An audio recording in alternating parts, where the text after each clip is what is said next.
Lamentablemente estamos viviendo una situación política, económica en nuestro país, una situación de opresión sumamente grave, donde pareciera que no hay ningún tipo de salvación a esto, ¿no? Pero yo quisiera compartirles esa parte bonita, esa parte romántica, que es la parte ideológica del movimiento laboral, del movimiento sindicalista. Y lo que quisiera, bueno, ahorita no están las diapositivas, pero leerles de entrada algunos pensamientos ideológicos con la idea de tratar de despertar un poquito la conciencia, despertar un poquito el ánimo de lo que debe ser un sindicato, una organización de trabajadores que estamos aquí, nos reunimos, luchamos contra el monstruo que es el Estado.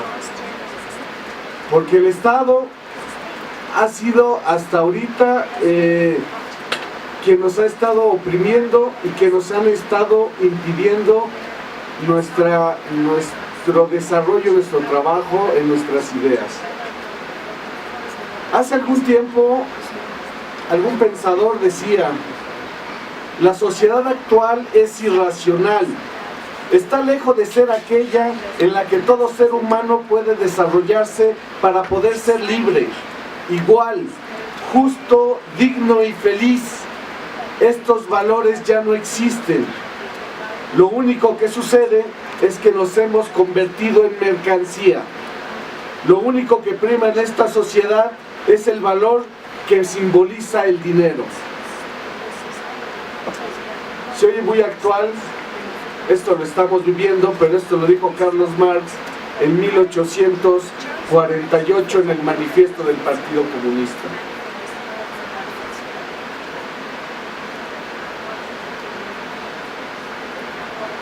Los sumisos, los mansos, los indiferentes, los sufridos, los resignados son las masas. La muchedumbre que con su pasividad, su modorra y falta de carácter hacen lento y doloroso el avance de la sociedad humana hacia la libertad y la felicidad. ¿Cuántas veces el genio parece rota las alas por la resistencia de las masas? Así son las masas, estúpidas, no marchan, y si alguien quiere ponerse en marcha, le rompen las piernas. No vuelan, y si alguien quiere volar, le hacen pedazos las alas. Ricardo Flores Magón, 1908. Y me quisiera referir más a Ricardo Flores Magón, porque quien conoce un poquito la historia no oficial, sino un poquito la historia más real, sabremos que Ricardo Flores Magón fue el verdadero precursor de la Revolución Mexicana, con este tipo de pensamientos. Él fue el que levantó a las masas en 1910 para que trataran de derrocar un gobierno opresor como el de Porfirio Díaz. Que muchos historiadores, la historia oficial le da este título a Francisco I. Madero. Pero no olvidemos que Francisco I. Madero traicionó los postulados de la revolución, tanto así que Emiliano Zapata le declaró la guerra.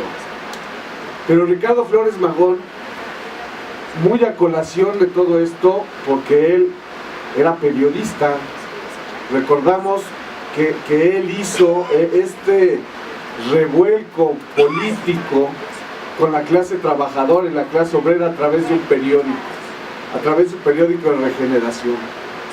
Y lo quitaban, lo metían a la cárcel y salía y volvía a poner otro. Nunca claudicó, nunca bajó las manos. Era su lucha, era la lucha de la clase oprimida, de los trabajadores.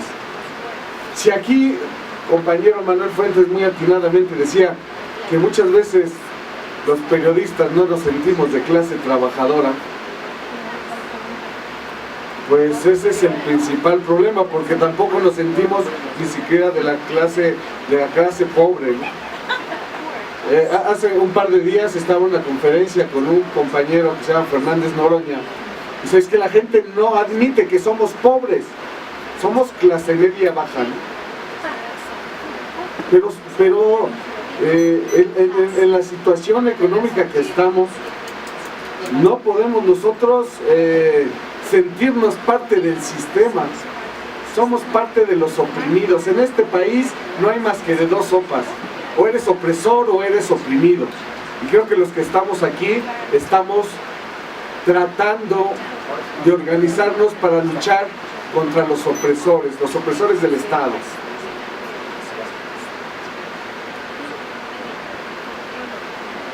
Una última cita de Ricardo Flores Magón. Decía Ricardo Flores Magón: yo no creo en el Estado, sostengo la abolición de las fronteras internacionales, lucho por la fraternidad universal del hombre, considero el Estado como una institución creada por el capitalismo para garantizar la explotación y subyugación de las masas. Por consiguiente, todo dinero obtenido por el Estado representa el sudor, la angustia y el sacrificio de los trabajadores. 2015.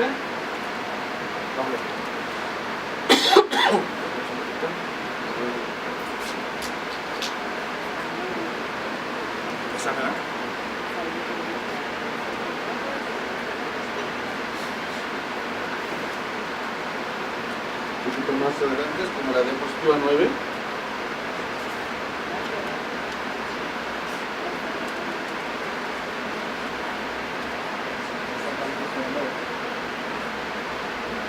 Ahí mero. Y me refiero a Flores Magón porque Flores Magón era anarquista.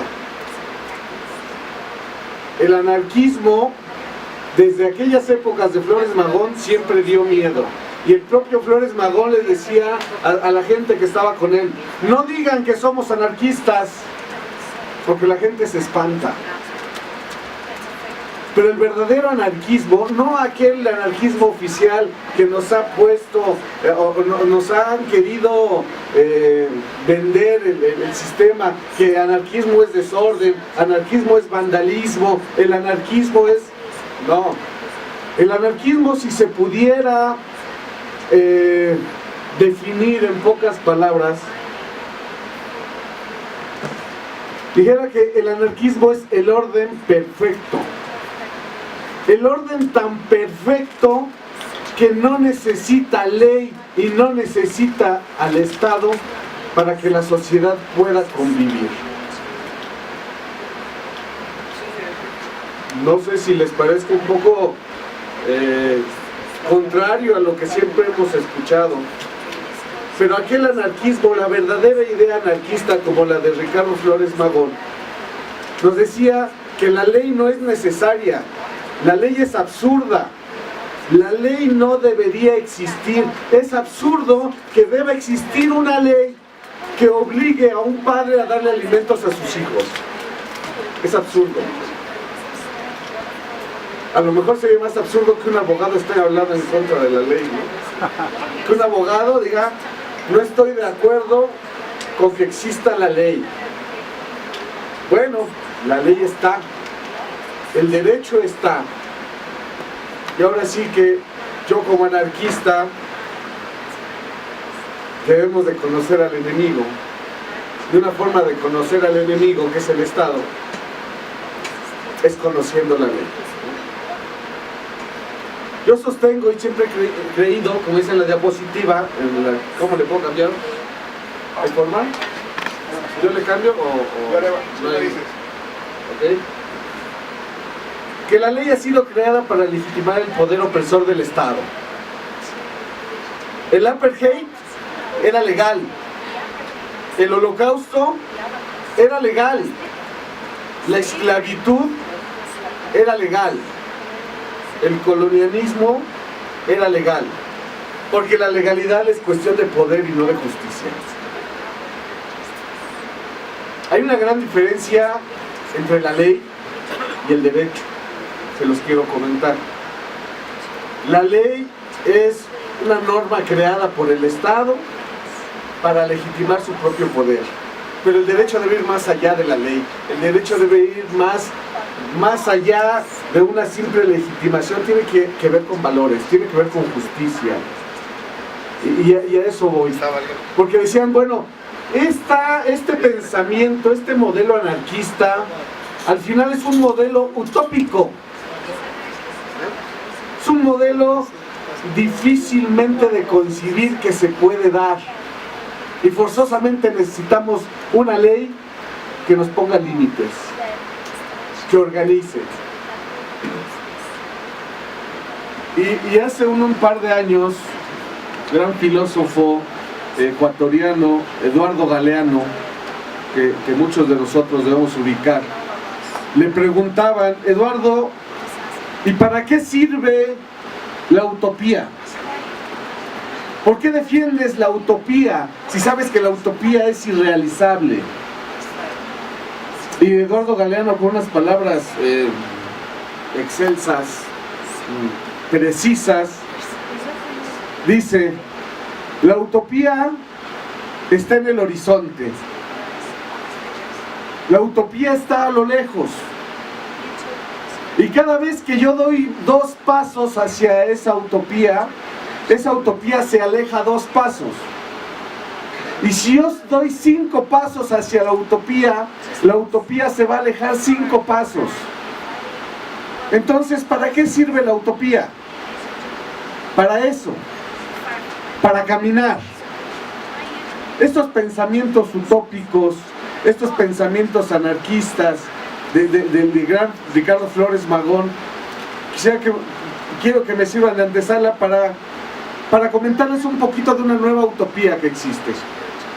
Una nueva utopía que también a lo mejor está en el horizonte, está muy lejos, pero que debemos verla y caminar hacia ella y no dejar de caminar. Esta nueva utopía es la que se llama derechos humanos. Los derechos humanos en México cobran y han cobrado últimamente gran relevancia, y por todos lados ya estamos oyendo la palabra derechos humanos. ¿Y qué tiene que ver el derecho humano o los derechos humanos con un sindicato?